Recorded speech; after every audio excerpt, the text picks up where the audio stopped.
اللہ تعالیٰ کے آخری نبی حضرت محمد صلی اللہ علیہ وآلہ وسلم 570 میں مکہ میں پیدا ہوئے۔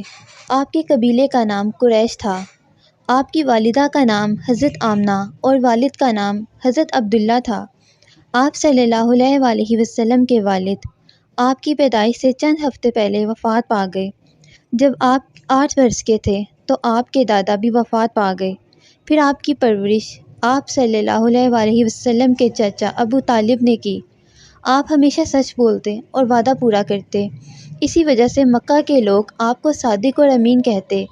25 برس کی عمر میں آپ حضرت خدیجہ رضی اللہ عنہا کا تجارت کا سامان لے کر شام گئے۔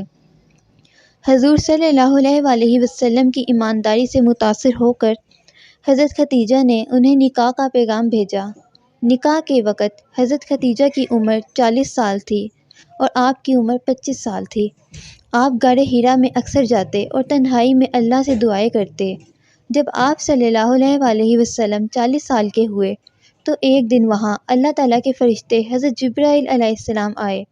انہوں نے بتایا کہ اللہ تعالیٰ نے آپ کو آخری نبی چن لیا ہے۔ آپ گھر آئے اور اپنی زوجہ حضرت خدیجہ کو یہ بات بتائی۔ وہ فوراً اللہ پر ایمان لے آئی۔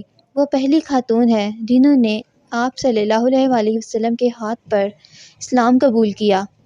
آپ اللہ کے حکم سے لوگوں کو بت پرستی کو چھوڑ کر ایک اللہ پر ایمان لانے کی دعوت دینے لگے۔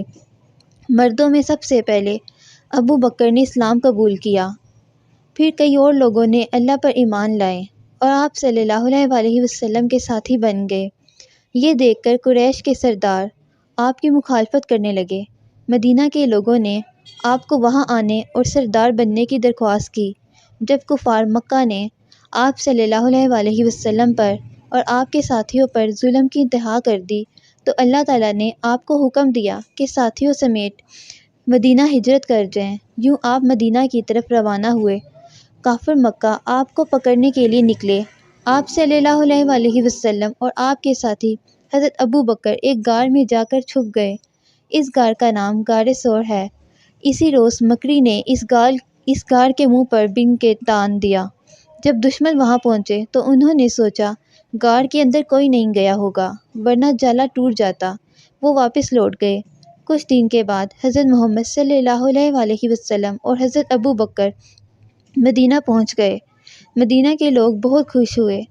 آپ صلی اللہ علیہ وآلہ وسلم کا استقبال کیا۔ اس وقت آپ کی عمر 53 برس تھی۔ نبی پاک سب کے ساتھ نرمی، محبت اور عزت سے پیش آتے۔ اس کے نتیجے میں بہت سے لوگوں نے اسلام قبول کیا۔ آپ کی تعلیمات اور تربیت کے اثر سے معاشرہ بدل گیا۔ عورتوں کو عزت ملی اور غریبوں، یتیموں اور محتاجوں کو بھی احترام ملا۔ اپنی وفات سے کچھ عرصہ پہلے حضرت محمد صلی اللہ علیہ وآلہ وسلم نے آخری حج کا خطبہ دیا۔ یہ خطبہ پوری انسانیت کے لیے ہدایت اور رہنمائی پر مبنی ہے۔